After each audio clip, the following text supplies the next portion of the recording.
Challenges आप face कर सकते हो बच्चों और उसके सॉल्यूशंस क्या है वो बात हम करने वाले हैं। हमें ऑलरेडी अगर पता हो ना कि हमारी मंजिल किस तरीके की होने वाली है तो हम उसी तरीके से तैयार होते हैं। डिफिकल्ट इसलिए नहीं होता क्योंकि लेवल बढ़ गया है, डिफिकल्ट इसलिए भी होता है क्योंकि सिलेबस बहुत ज्यादा होता है। इसलिए ये जान लिया ना कि कौन सा सब्जेक्ट कितना टाइम डिजर्व करता है बेटा, वो रॉक कर जाएगा अपनी स्टडी। इंपॉर्टेंट टॉपिक्स के ऊपर ज्यादा फोकस कर सके। So understanding your paper pattern is again very very very important. One pen, one teacher, one book can change the world. बहुत ही सुंदर बात लिखी है। और बच्चों मैं आपका स्वागत करती हूँ एक बहुत ही अमेजिंग प्लेटफॉर्म पे, फिजिक्स वाला, और वो भी है आईसीएसई के लिए डेडिकेटेड। आईसीएसई बोर्ड के बच्चों के लिए है ये चैनल।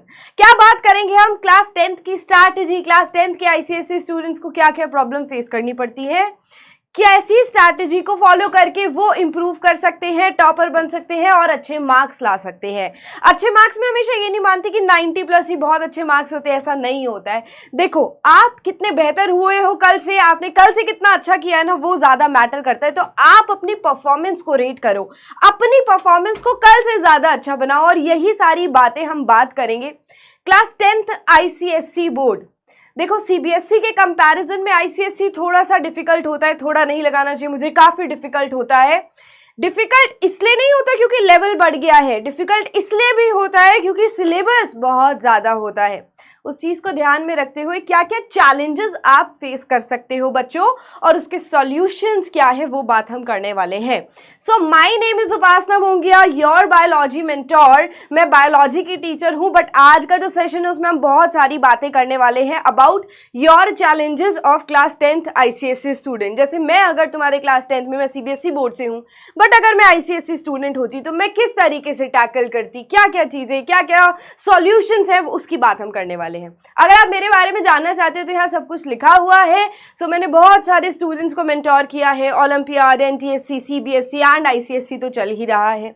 हो सकता है आपने अभी अभी सीबीएसई से शिफ्ट किया हो और आप आईसीएसई बोर्ड में आए हो, या फिर हो सकता है आप शुरू से आईसीएसई बोर्ड के हो, है ना।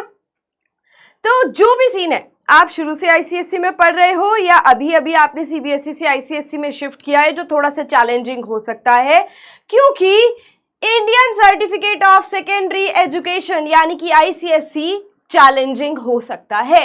ये एक बिटर फैक्ट है, बट हमें इसको एक्सेप्ट करना पड़ेगा। अब देखो हमें ऑलरेडी अगर पता हो ना कि हमारी मंजिल किस तरीके की होने वाली है तो हम उसी तरीके से तैयार होते हैं। इसीलिए ये स्ट्रैटेजी इंपॉर्टेंट है, इसीलिए बात समझना इंपॉर्टेंट है कि यार अगर इतना सारा सिलेबस है तो उसको कम टाइम में कैसे जल्दी खत्म करें।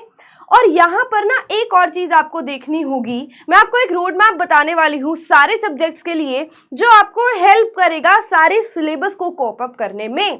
ठीक है बच्चों, क्या डिफरेंस है सीबीएसई और आईसीएसई में? ये उन बच्चों के लिए है जो शायद रिसेंटली सीबीएसई से आईसीएसई में आए हैं, या फिर आपके कुछ दोस्त होंगे जो सीबीएसई के होंगे और वो आपको बोलते होंगे यार मेरी पढ़ाई मुश्किल है, मेरा बोर्ड मुश्किल है। आईसीएसई वाले बोलते होंगे मेरा बोर्ड मुश्किल है। तो थोड़े बहुत डिफरेंसेस मैं आपको दोनों बोर्ड्स में बताती हूँ। अगर मैं बात करूँ सिलेबस की तो yes, syllabus is more in ICSE. Syllabus बहुत ज्यादा है। कैसे ज्यादा है बताऊं? देखो, syllabus is more, syllabus is less. How it is less? यहां पर अगर मैं फिजिक्स, केमिस्ट्री, मैथ्स की बात करूं, फिजिक्स, केमिस्ट्री, बायो की बात करूं, तो बेटा ये कंबाइंड आती है 80 मार्क्स की। तीनों सब्जेक्ट कंबाइंड आते हैं। आईसीएसई की बात करें तो each subject carries 80 marks. Physics, chemistry, bio each carries 80 marks. Separate days में आपका पेपर होता है। ये चीजें सीबीएसई में आती है 11th 12th में, आईसीएसई में 9th 10th में ही स्टार्ट हो जाती है। तो अब ये एक पहला चैलेंज लगता है बच्चों को, बट हम उसी तरीके से डिवाइड करेंगे सब्जेक्ट्स को। ये चैलेंज है, बट इसका सॉल्यूशन भी तो है कि आपको पढ़ाई उस तरीके से करनी है ना कि देखो आपके बायो के लेक्चर्स पूरे लगेंगे, आपके फिजिक्स के लेक्चर्स रोज लगेंगे, केमिस्ट्री के लेक्चर्स रोज लगेंगे। रोज अगर थोड़ी थोड़ी पढ़ाई करोगे तो पूरे साल में 80 नंबर का तो पढ़ ही लोगे, है ना।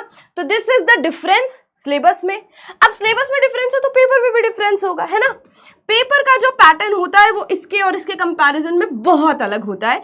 डिटेल में मैं आपको बताऊंगी अभी कि आपका पेपर कैसा होने वाला है।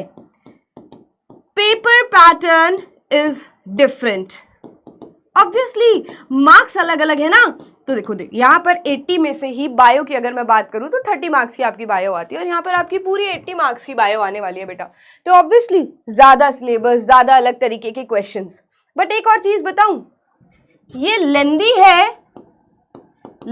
है बट ईजी है।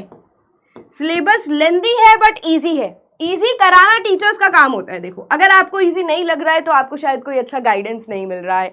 मैं हमेशा बोलती हूँ कोई भी बच्चा है ना, कभी उसकी गलती नहीं होती है। देखो उसका मन ही नहीं है पढ़ने का, वो फैक्टर तो हम हटा देंगे। बट अगर कोई बच्चा सच में विलिंग है पढ़ने के लिए और फिर भी वो किसी सब्जेक्ट में कमजोर है, तो उस बच्चे की गलती नहीं है, वो कहीं ना कहीं उस टीचर का फॉल्ट होता है शायद, कि वो इतने अच्छे से उस बच्चे को नहीं पढ़ा पा रहा है या फिर उनकी ट्यूनिंग नहीं बैठी है आपस में।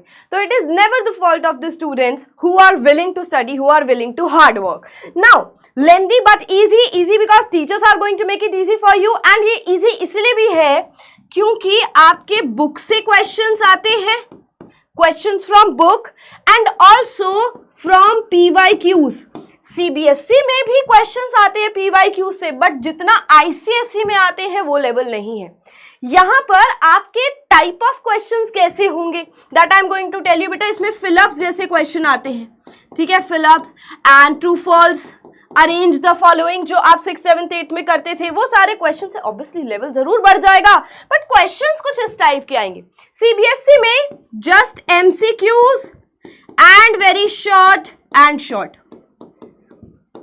एंड लॉन्ग, ठीक है। तो आपका ना क्वेश्चंस आने का तरीका भी काफी डिफरेंट होता है।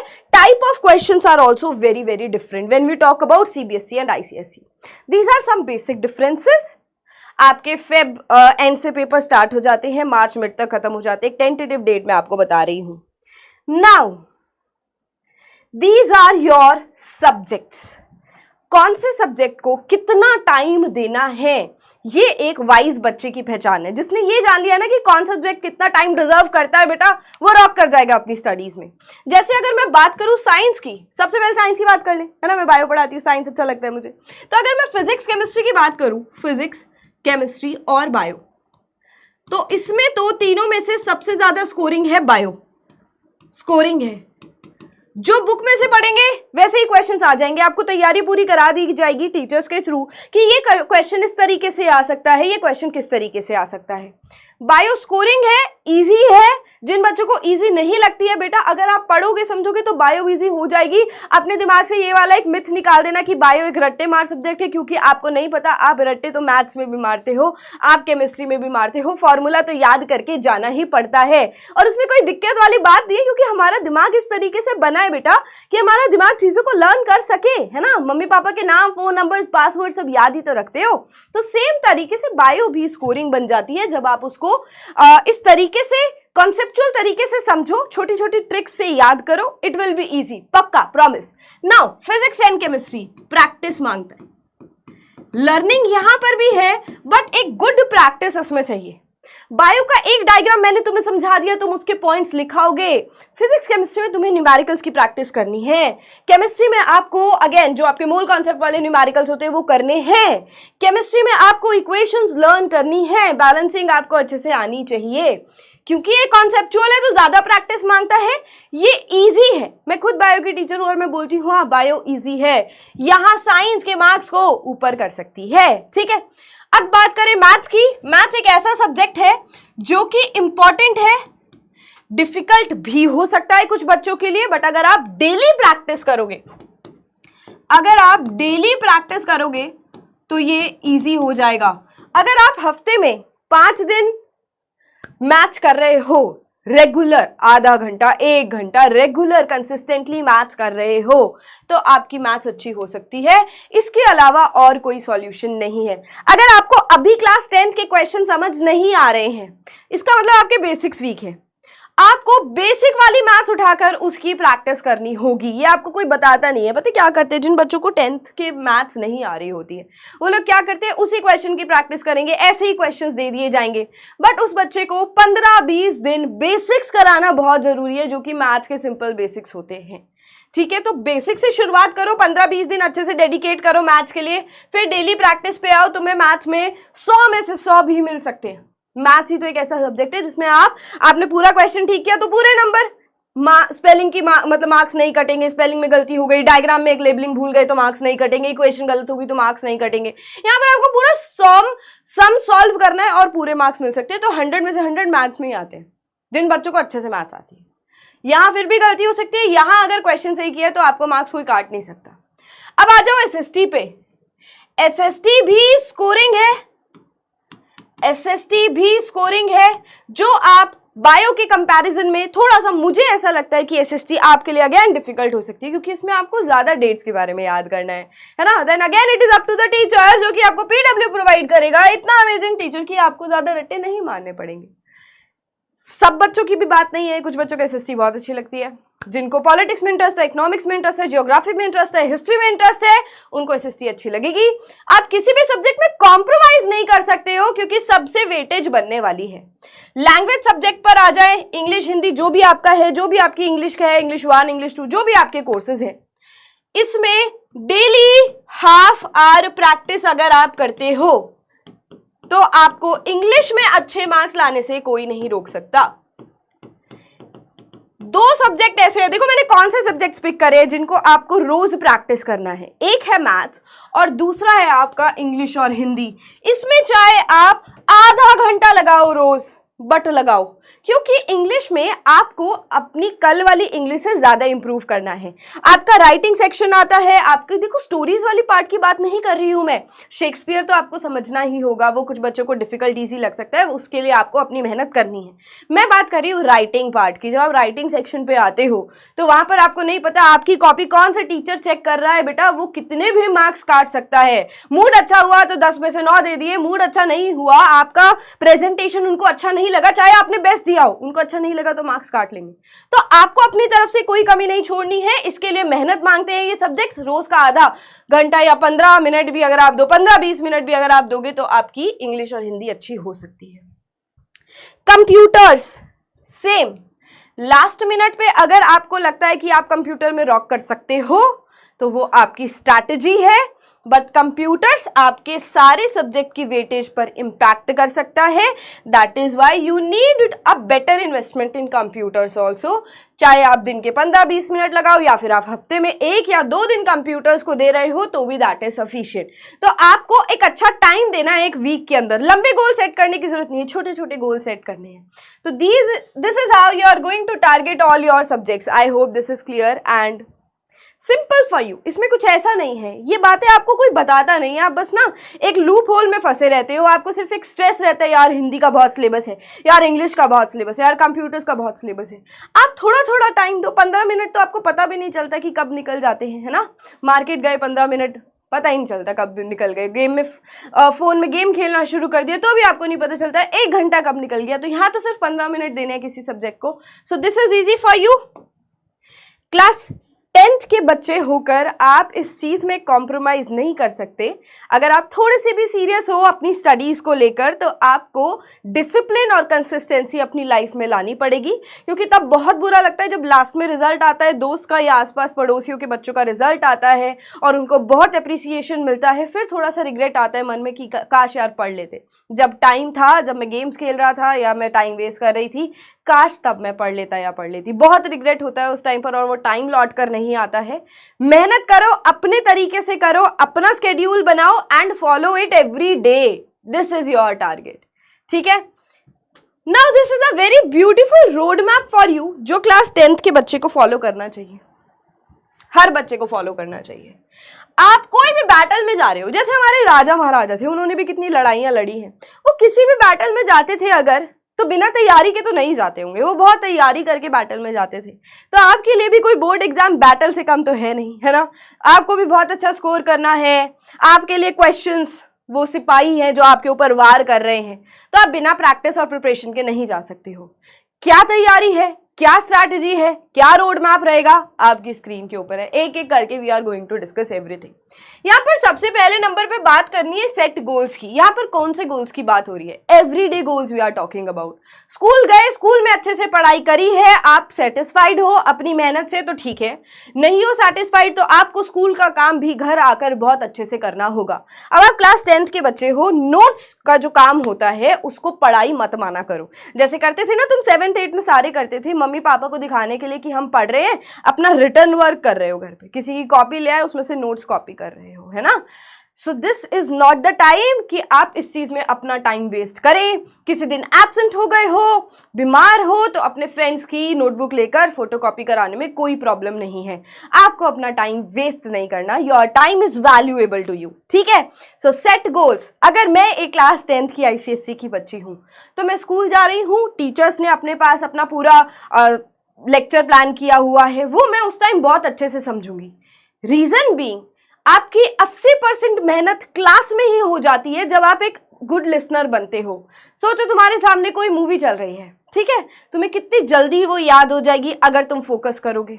वहीं पर सामने टीवी चला दो, तुम फोन में लगे हुए हो, इधर उधर बातें कर रहे हो दोस्त से, तुम्हारा ध्यान नहीं है तो तुम्हें कुछ भी समझ नहीं आएगा। तो लेक्चर कितना ही अच्छा हो, स्कूल में कितना ही अच्छा पढ़ाया जाए, अगर आप कॉन्सेंट्रेट नहीं कर रहे हो, गुड लिसनर नहीं हो, तो कोई फायदा नहीं है उस चीज का। So it is really important कि आप अपने क्लास में फोकस करो। कितने घंटे की क्लास होती होगी? ज्यादा ज्यादा 40 मिनट 50 मिनट यही होता होगा ना। तो 40-50 मिनट उस सब्जेक्ट को दे दो, क्योंकि आप बाद में अपने आप के लिए चीजें आसान कर रहे हो। ऐसा होता है ना, कुछ सुना था, टीचर ने बताया था, थोड़ा सा इंटरेस्ट बना, फिर घर आकर उसको सुना नहीं या भूल गए, तो फिर अपने दोस्त से फोन करके पूछो तो यार इसका क्या मतलब है, या मैम के पीछे पड़े हो तो मैम ये फिर से समझा दो। उसी टाइम कंसंट्रेट करो, बहुत अच्छे से सुनो। स्कूल गए, अच्छे से सुनकर आए, उसके बाद अपना बाकी का प्लान बना लो। बहुत सारे आपको पैसे वेस्ट कोचिंग्स पे करने की जरूरत नहीं है अगर आप पढ़ने में विश्वास नहीं करते हो।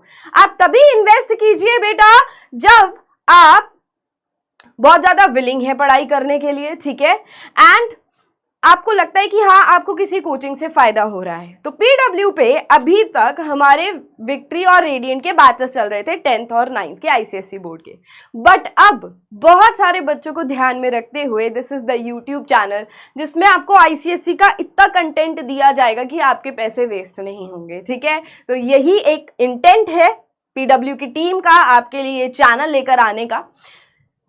आप शाम को आए, अब आप कहां से पढ़ रहे हो वो डिसाइड करना है आपको, खुद सेट करना है इवनिंग का गोल कि शाम को कैसे पढ़ाई करनी है।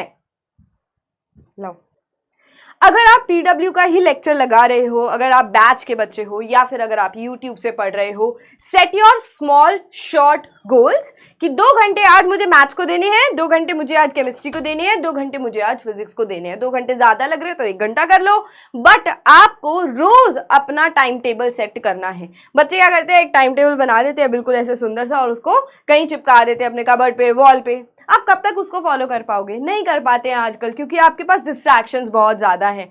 तो बीइंग अ टीचर, मैं भी कभी स्टूडेंट रही हूँ, डिस्ट्रैक्शंस आती हैं, वेरी नॉर्मल। तो उसका सॉल्यूशन आजकल ये है कि छोटे गोल सेट करो और उसके बाद गोल्स कंप्लीट करने के बाद जो डोपामीन रश होता है ना, वो बहुत अच्छा होता है। जो आपको एक सेटिस्फैक्शन मिलती है कि आज मैंने जो डिसाइड किया यार वो मैंने कर लिया, वो पूरा हो गया। तो आप गोल सेट करेंगे किस सब्जेक्ट को आप कितना टाइम देना चाहते हो। जैसे कि मैंने बोला 15 मिनट इंग्लिश, 15 मिनट कंप्यूटर, उसके बाद आधा घंटा या 40 मिनट्स आपको मैथ्स करनी है, और बाकी के सब्जेक्ट्स को आप अपना डेली का टाइम दे सकते हो अकॉर्डिंग टू यू। जो भी आपका वीक सब्जेक्ट है, बायो वीक है तो बायो को ज्यादा टाइम दो, बट आप किस सब्जेक्ट में कॉम्प्रोमाइज नहीं करोगे, मैथ एंड साइंस में स्पेशली। बाकी सब्जेक्ट्स को आप कम टाइम दे सकते हैं। SST में आपका जो सा पार्ट वीक है वो भी आपको डेली करना होगा थोड़ी थोड़ी देर के लिए, ठीक है। ये गोल सेट हो जाएंगे, आपको ही करना है। मैं यहाँ पर आपको एक टाइम टेबल लिख के दे दूंगी ना, इस टाइम पर ये करो, कोई भी उसको फॉलो नहीं करेगा। ये आपको खुद को डिसाइड करना है। दूसरा आ जाते हैं बेस्ट स्टडी मटेरियल। अब ICSE में NCERT जैसे CBSE की बुक होती है, ऐसे ICSE की कोई डेडिकेटेड बुक नहीं है, but that is completely fine, क्योंकि यहाँ पर आपको नोट्स बनाने हैं। और आपको पता है किसी भी बुक से बेहतर होंगे आपके खुद के बनाए हुए नोट्स, जो कि हैं आपके सेल्फ नोट्स, ठीक है। तो ये नोट्स आपके लिए बहुत ज्यादा इंपॉर्टेंट है। ये कहां से बनेंगे? By watching lectures. चाहे आप स्कूल के लेक्चर ले रहे हैं, यूट्यूब से लेक्चर ले रहे हैं, या PW बैच से लेक्चर ले रहे हैं, ये लेक्चर से आपको नोट्स बनाने हैं एंड देन बुक में से मैच करना है। बुक जो भी आप प्रेफर कर रहे हो उसमें से आपको अंडरस्टैंड करना है और नोट्स बनाने हैं। देखो कई बच्चे पूछते हैं मैम कौन सी बुक बहुत ज्यादा अच्छी है, मैम कौन सी बुक में से पढ़े। बेटा कोई भी बुक आप एक फॉलो करो। बहुत सारे पब्लिशर्स हैं ICSE के, कोई भी फेमस पब्लिशर्स की बुक अगर आपके पास है तो आप उस बुक में से अपने टॉपिक्स पढ़ो। ऐसा नहीं है कि आपके दोस्त के पास एक सेलिना है और दूसरे दोस्त के पास गोयल ब्रदर्स है, तो एक बच्चा अच्छा कर रहा है तो आप उसकी बुक ले आए। बेटा वो मेहनत कर रहा है इसलिए उसके मार्क्स अच्छे आए हैं, सारे पब्लिशर्स अच्छे हैं, सारी बुक्स अच्छी हैं। आपको अपना आईसीएसई बोर्ड से सिलेबस मैच करना है और बुक में से उस टॉपिक को पढ़ना है। This is the strategy. यहाँ पर थोड़ा चैलेंज आता है सीएससी बच्चों के लिए, क्योंकि सीबीएसई वालों के पास एक एनसीईआरटी है भाई, उसी में से आएगा, उससे बाहर कुछ नहीं आएगा, उससे बाहर कुछ आ रहा होगा तो प्रीवियस ईयर क्वेश्चन से पता चल जाएगा। या आईसीएसई में इतनी सारी बुक्स हैं, सारी डिटेल्ड में दी हुई हैं, तो आपको सिलेबस देखना है और सिलेबस वाली चीजें ही बुक में से पढ़नी है। या आपके लिए उल्टा है कि देखो आपको सिलेबस देखना है, उसमें से जो आपको बुक के टॉपिक्स मिले वो उठाए वही पढ़े। डन हो जाएगा। Best study material, best study material आपने जो बुक ले ली एक पब्लिशर की वो, और उससे भी बेस्ट आपके खुद के बनाए हुए नोट्स, ये आपके सबसे ज्यादा काम आएंगे।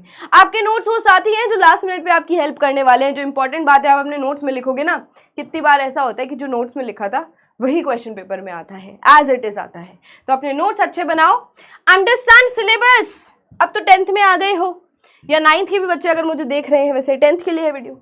अगर आप 10th में हैं तो आपने एक अंदाजा तो लगा ही लिया कि सिलेबस आपका किस तरीके का आने वाला है।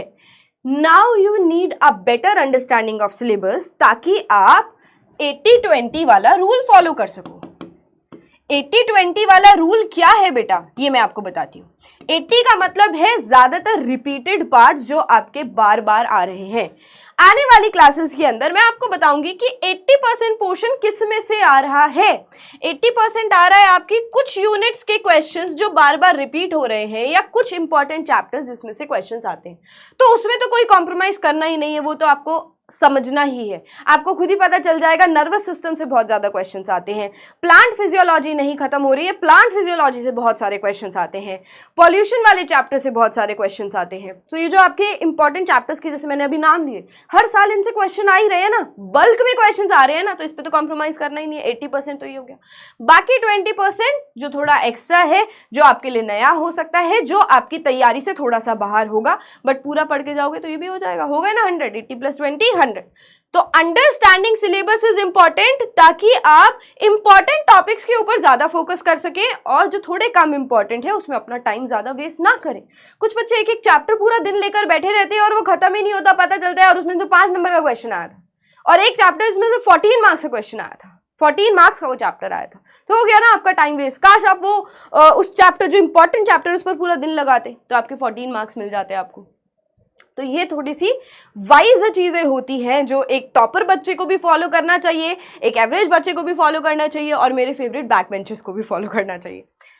सॉल्व PYQs, ये इस बात ना मैंने आपको पहले ही बताई थी। सीबीएसई में भी बोला जाता है प्रीवियस ईयर क्वेश्चंस या सैंपल पेपर सॉल्व करो या स्पेसिमेन पेपर सॉल्व करो, लास्ट ईयर के क्वेश्चन पेपर सॉल्व करो। सबसे पहली बात तो यही है, स्पेसिमेन पेपर्स या लास्ट ईयर जो आपके पेपर्स आए हैं वो सॉल्व करने जरूरी है।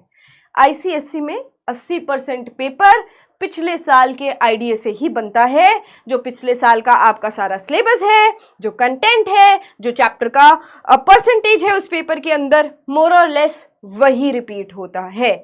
तो ये सबसे अच्छा तरीका है प्रैक्टिस करने का अपने चैलेंज को। जैसे कि मैंने बताया तुम युद्ध लड़ने जा रहे हो, तो मान लो तुम्हें पूरी एक प्रैक्टिस हो जाए पहले कि यार इस जगह पर इतने लोग मिलेंगे लड़ाई करने के लिए, इस जगह पर कम लोग मिलेंगे, इस जगह पर तुम बहुत अच्छे से हरा सकते हो लोगों को, एंड फील्ड के एंड में लास्ट में तुम्हें बहुत बड़े एक हाथी से लड़ाई करनी है।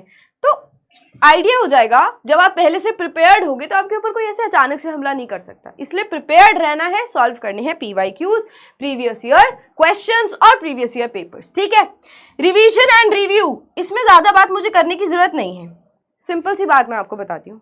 सड़क पे चल रहे हो, बहुत सारे आपको ड्राइवर कार के, जो भी आपकी मतलब कार्स के बेसिकली आपको नंबर दिख रहे हैं, जिसको आप देखोगे बार बार जिस नंबर के बारे में सोचते रहोगे वो तुम्हारे दिमाग में याद रहेगा, अदरवाइज आप भूल जाएंगे।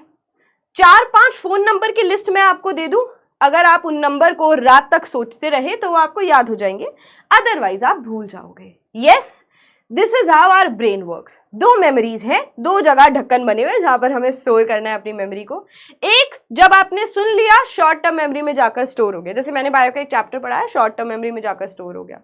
जब उसको रिवाइज करोगे ना तब जाकर वो लॉन्ग टर्म में सेव हो जाएगा, और फिर आपसे नींद में उठाकर भी कोई पूछेगा कि भाई इसका आंसर बता दो तो आप बता पाएंगे। तो हर चीज को लॉन्ग टर्म मेमोरी में स्टोर करने के लिए revision and review is important. आपको क्यों लगता है टेस्ट होते हैं, यूनिट टेस्ट होते हैं, बार बार चीजों को कराया जाता है? Because this is how our brain works. Teachers को मजा नहीं आता टेस्ट लेने में, उनके लिए तो टेंशन बढ़ी जाती है, बेटा पेपर चेक करने हैं, क्वेश्चन पेपर बनाना है, बट जब तक आप रिवाइज नहीं करोगे आपकी लॉन्ग टर्म मेमोरी में नहीं जाएगा। This is important for you. Now you know the science behind. अब आपको ये थोड़ा डिफिकल्ट नहीं लगेगा, आपको पता है। देखो बार बार रिवीजन करोगे तो एंड में सुखी रहोगे। शुरू से स्टार्ट किया, रिवाइज करते रहे, दिमाग में स्टोर होता गया, फिर लास्ट में दिक्कत नहीं आएगी। होता क्या है बहुत सारे बच्चों के साथ, पढ़ते हैं, क्लास में सुन रहे हैं, ठीक है, रिवीजन नहीं करते, साल के एंड तक सब भूल जाते हैं, फिर वही बात हो जाती है यार, फिर से सब कुछ पढ़ना पड़ता है और फिर बर्डन लगता है। तो ये कंसिस्टेंटली करते रहेंगे। Create study schedule, your own study schedule. ये और ये रिलेटेड ही है एक तरीके से कि आपको कितने सब्जेक्ट को कितना टाइम देना है। जो यहाँ पर मैंने आपको बात बताई है, कितने परसेंटेज पे कितना टाइम किस सब्जेक्ट को देना है, वो आप यहाँ से डिसाइड कर सकते हो। Now knowing your paper pattern again is very very important. ये आपके लिए एक चैलेंज भी हो सकता है और ये आपके लिए एक अच्छी बात भी हो सकती है। मैं आपको बताती हूँ कैसे। जैसे कि यहाँ पर बायो की बात करें तो 80 नंबर का पेपर है जिसमें आपको 2 घंटे मिलेंगे। तो पहली बात तो टाइम बिल्कुल सफिशिएंट है, टाइम कम नहीं है। 2 घंटे 80 नंबर के पेपर के लिए बहुत होते हैं बेटा, ठीक है। अब सेक्शन ए और सेक्शन बी 2 पार्ट्स में आपका पूरा पेपर डिवाइड है। सेक्शन ए के अंदर अगर मैं बात करूं तो कोई चॉइस नहीं है, कंपलसरी है। अब बताओ किसी बच्चे को बात ना बताओ, उसको लगे यार चॉइस तो आएगी तो कुछ क्वेश्चन छोड़कर आ जाए। ये गलतियां ना हो, इनको ध्यान रखना है। कंपलसरी है, पहले एक सेक्शन में 40 मार्क्स का पूरा पेपर अटेम्प्ट करना है। पहला क्वेश्चन होगा एमसीक्यू का 15 नंबर का। तुम्हारे हाथ में ये मार्क्स बहुत डिफिकल्ट लेवल नहीं होता, जो पढ़ाया जाता है उसी में से एमसीक्यूज आते हैं। क्वेश्चन 2 में आती है एक्सरसाइज 25 नंबर की। यहां पर एक क्वेश्चन में 5 सब पार्ट्स होते हैं। देखो इसमें क्या होगा, जैसे 25 नंबर है ना, तो 5 5 5 ऐसे करके आपके क्वेश्चंस होते हैं, ठीक है। तो 5 क्वेश्चंस आपके इस वाले पार्ट में हो गए। हर क्वेश्चन के सब पार्ट्स होते हैं, हर क्वेश्चन के सब पार्ट होते हैं। जैसे 1 2 3 4 5 क्वेश्चंस है। अब इसके पार्ट्स होंगे, first part, second part, third part, fourth part, fifth part. जो बच्चे बिल्कुल नए आईसीएसई में उनके लिए थोड़ा नया पैटर्न है एक तरीके से, क्योंकि जब आप सीनियर क्लासेस में आ जाते हैं तो ये वाला पैटर्न नहीं आता है, बट आईसीएसई में वाला पैटर्न आता है, पेपर लेंदी होता है। अच्छी बात क्या है, चलो ठीक है लेंदी है यार, बहुत सारे क्वेश्चंस करने पड़ गए। अच्छी बात ये है, या तो ये फिलअप्स वाला क्वेश्चन होगा, या ये ट्रू फॉल्स वाला क्वेश्चन होगा, ठीक है, या फिर ये रीअरेंज वाला होगा, मैच द कॉलम भी हो सकता है, ऑड वन आउट भी हो सकता है। जैसे आपकी बुक के पीछे बेटा एक्सरसाइज में क्वेश्चंस दिए हुए हैं, जैसे आप 6, 7, 8 में करते थे, वैसे ही क्वेश्चंस का टाइप है। तो ये मेरे हिसाब से इजी हो जाता है। टाइम लिमिट छोड़ दो, आप आसानी से ये क्वेश्चंस कर पाओगे, इसमें कोई डिफिकल्टी नहीं आएगी। तो ये 40 नंबर पूरे हैं। अब आ जाओ सेक्शन बी में। Again this is of 40 marks. इसमें बेटा आपको सिर्फ और सिर्फ 4 क्वेश्चन करने हैं। एक क्वेश्चन 10 नंबर का होता है, 10 मार्क्स ईच। और वो 10 नंबर वाला जो क्वेश्चन है ना, वो भी कैसा होगा, जैसे क्वेश्चन 3 है, मान लो क्वेश्चन 3 का ए पार्ट, क्वेश्चन 3 का बी पार्ट, इसके फिर आगे 5 सब टाइप्स और होंगे बेटा, और इसके भी 5 सब टाइप्स और होंगे। या फिर जरूरी नहीं है 5 ही सब टाइप्स हो, 2 भी हो सकते हैं, क्योंकि इस वाले पोर्शन के अंदर आपके वेरी शॉर्ट, शॉर्ट और लॉन्ग भी आ सकते हैं। समझे या नहीं समझे? देखो पिछले वाले में क्या था, एक क्वेश्चन के 5 सब पार्ट थे, इसमें एक क्वेश्चन के 2 पार्ट्स हुए, पहले तो ए और बी। अब इसके अंदर फर्स्ट और सेकंड जो क्वेश्चन है, हो सकता है ये 2 नंबर का हो, ये 3 नंबर का हो सकता है पहला वाला 1 नंबर का, फिर 2 नंबर का, फिर लास्ट वाला 3 नंबर का, डिपेंड करेगा, ठीक है। तो this you will get to know with the help of practice of the questions that you are going to do. अच्छी बात क्या है, चॉइस है। खुश हो जाओ, चॉइस है।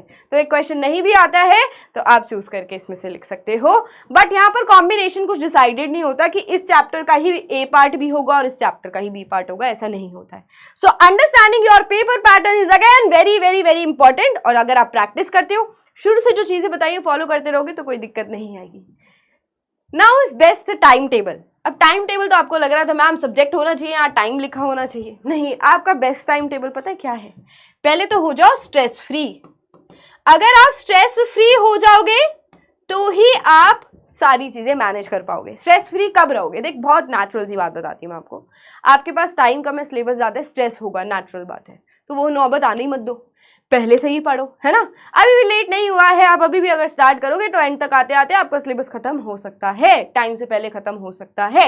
You need to be consistent, stress free, you can be stress free when you start with time. Second, set short goals, set your time बेटा। जैसे कि मैंने बोला 15 minutes for some minor subjects. Minor subjects कौन decide करेगा? मैं decide करूंगी? नहीं, माइनर सब्जेक्ट्स मैंने तो बोल दिया, चलो इंग्लिश है, हिंदी है, लैंग्वेज सब्जेक्ट्स जो हो गए, या फिर कंप्यूटर्स है, इनको रोज के 15 मिनट दो। बट आपके लिए हो सकता है कंप्यूटर बहुत आसान हो सकता है आपको किसी और सब्जेक्ट में रोज 15 मिनट लगाने की जरूरत पड़े, हो सकता है आपके लिए बायो बहुत आसान हो सकता है आपके लिए फिजिक्स बहुत आसान हो। तो जो आपके लिए माइनर सब्जेक्ट है ना, टीचर की बात पर मत जाओ, यहाँ पर माइनर सब्जेक्ट उनके लिए कौन सा है, वो आपके लिए माइनर हो जरूरी नहीं है। यहाँ पर 15 मिनट आपको उस सब्जेक्ट को देने हैं जो कि रोज आप दे पाओ और हाँ आपके लिए थोड़ा इजी हो, ठीक है। फिर आ जाओ हाफ आवर से 1 आवर, एसएसटी को दे सकते हो आप रोज का इतना टाइम। उसके बाद 1 से 2 आवर्स बेटा कौन से सब्जेक्ट को देने हैं, जो कि ज्यादा टारगेटेड सब्जेक्ट्स हैं, अगेन साइंस एंड मैथ्स। अब आपको भी डिसाइड करना है, ये सब्जेक्ट आप ऊपर नीचे कर सकते हो बेस्ड ऑन योर स्ट्रेंथ, आपका स्ट्रेंथ कौन सा सब्जेक्ट के अंदर है। Online education, you can prefer YouTube, जिसमें PW की तरफ से ICSE का चैनल है, या फिर आप बैच से पढ़ सकते हो, जिसमें विक्ट्री क्लास 10th का बैच है और रेडियंट क्लास 9th का बैच है। That is totally up to you, ठीक है। इसके अंदर आपको डेली प्रैक्टिस कराई जाती है। देन आ जाते हैं हम रिव्यू पे ही आ जाते हैं। रिव्यू नोट्स, रोज अपने नोट्स को रिवाइज करना है। तो यहाँ पर रिवीजन मांगता है बेटा हर सब्जेक्ट, लॉजिक भी दिया मैंने आपको। उसके बाद डेली क्वेश्चन प्रैक्टिस। जब आप ये कर रहे हो ना, रिवीजन कर रहे हो, जब आपने ये टाइम टेबल सेट किया है अपना, तो इस टाइम टेबल में क्वेश्चन सॉल्विंग का भी पार्ट इंक्लूड करो, that is also important. Question solve जब करोगे तब तक आप एक स्ट्रॉन्गर बन जाओगे, स्ट्रॉन्गर चाइल्ड बन जाओगे सब्जेक्ट के अंदर। क्वेश्चन करे बिना, क्वेश्चन प्रैक्टिस करे बिना आप कितना ही पढ़ लो, आप खुद को टेस्ट नहीं कर सकते हो कि आपका सिलेबस हुआ है या नहीं हुआ है, आपका सब्जेक्ट या टॉपिक स्ट्रॉन्ग हुआ है या नहीं हुआ है। It is very important to do question practice. Test दे सकते हो आप इसमें। दूसरा हमारे पास बैचेस के अंदर बेटा DHA का ऑप्शन होता है, डेली होम असाइनमेंट। तो डेली होम असाइनमेंट में हम क्या करते हैं, रोज उसी टॉपिक के कुछ क्वेश्चंस होते हैं जो आपको सॉल्व करने को मिलते हैं, बट ये बैच में अवेलेबल होता है। आपके पास बुक है, आपके पास बहुत सारे क्वेश्चंस है, वो सॉल्व करो, right. So that is it. ये थी स्ट्रैटेजी, कुछ ऐसा मुश्किल नहीं था, कुछ ऐसा नहीं होगा जो मैंने रॉकेट साइंस बता दी तुम्हें, है ना। बस अगर आप रोज किसी चीज को कर रहे हैं तो मेहनत कभी वेस्ट नहीं जाती है बच्चा। एंड अब हम मिलेंगे आने वाली और वीडियोस के अंदर जो भी इस चैनल पे कंटेंट होगा। My name is Upasana, your biology mentor, and हम जल्दी मिलेंगे। बाय बाय बेटा, टेक केयर ऑफ योरसेल्फ।